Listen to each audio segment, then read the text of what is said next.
So there was a time, if I don't know if you know, early 80s, no, late 80s, early 90s, back in the days. I have to say that because that's what I remember. I remember that I was young, I was sometimes a child, early teenage, but I remember because I was always reading and I was really curious about things around me. Supermodel, African supermodel, African top models who have an international platform were using the platform to raise awareness about situations that happen in their countries. And I don't know if you know that supermodel. She was African. I don't know where she was from. Her name was Katusha. She was top model. And Katusha used her voice, her name, her platform to talk about, I mean, she made, I don't know, denunciation, I don't say that in English, about the situation of excision. Excision is a traditional practice in some countries. I don't know if it's everywhere else, but in Africa, especially Muslim countries, I think, in Africa, we're practicing excision. So if someone from the outside came to talk about that, it will be different. That's why I say people from inside who know the situation better can make the change even better and probably touch the people mind even better than someone from the outside who come to tell, because it will look pretentious, it will look disrespectful, it will look, I don't know how to say that. So Katusha was talking about, I think she even used her voice at the United Nations to talk about the problem of excision. And if I don't know, I think you probably know what excision is. It's a traditional practice they were doing, cutting. I don't want to talk about that because it's very graphic. And sometimes some little girls were dying when it wasn't done good. But the worst part is the children dying, and also the fact that what was the result of excision? Women losing their womanhood in the way that there is something that women, should enjoy as women, but they cut some part of the womanhood, you know. And when she was talking about that, she was a person of the country who knew what it was excision.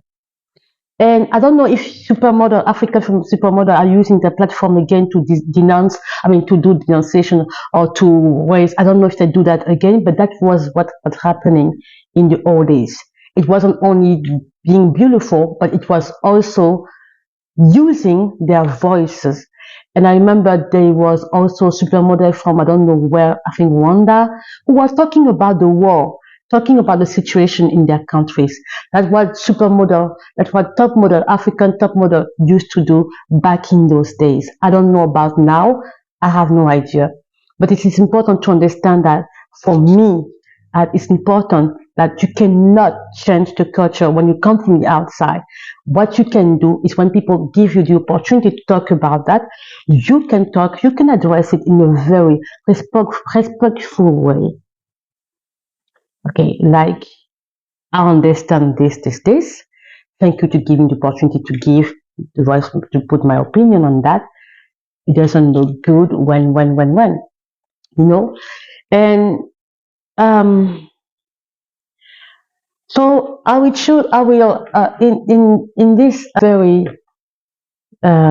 good example is very our current era, maybe, is gay rights. I had people told me that because it's difficult.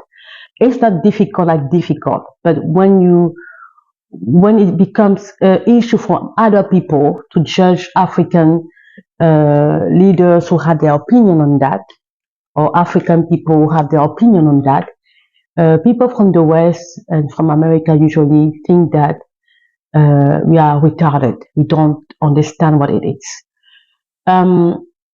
In 2013, if I'm not wrong, President Obama went to Africa as first black president of America, and he went officially,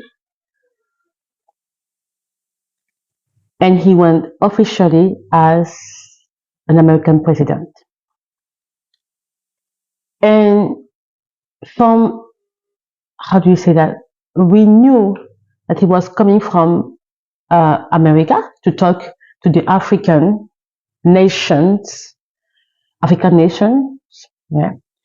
And many young people, many young Africans were very enthusiastic about the fact that the first Black Americans were coming and to talk about, to talk with African leaders as well.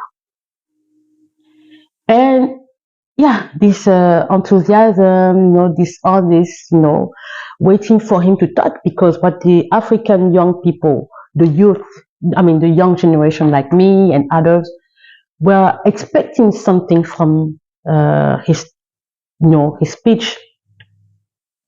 And I remember that I think he had a speech at the African Union, if I remember. He had a good speech. He's a politician. Politician knows how to talk to people. They know how to talk to people. And one thing I remember the most, that touched me the most in his speech, was like he said, Africa needs strong institutions, which is definitely right, because Africa does not have strong institutions. If you go to other countries, if you go to a country, to another country, you will see that institutions are obsolete, not even going too far. Where he was talking, if it's not the African Union, like we say in Africa, the Organization of African United or whatever, they do nothing for Africans. You have the own example. You have the really current example that is not even new. The situation of Congo DRC, the east side of Congo DRC, they don't talk about it. We are talking about a genocide as we are talking. It's not new. It is not new.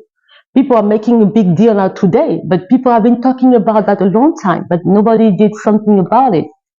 And still, many leaders, African leaders, do not talk about it. We don't know why. Okay, so just an example to show you how institutions are obsolete in our countries. That's the only thing that I think it was very relevant in his speech when he was in Africa. However, later on he decided to talk to some African president to push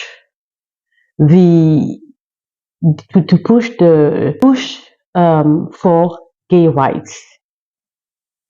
And that demand, that request from President Obama was not well perceived by many Africans in the continent. And people of the West, as usual, and people from America didn't understand why Africans are reluctant or are not resistant to some changes like that. Now you understand why I said earlier that it's important to understand culture and tradition and custom of people.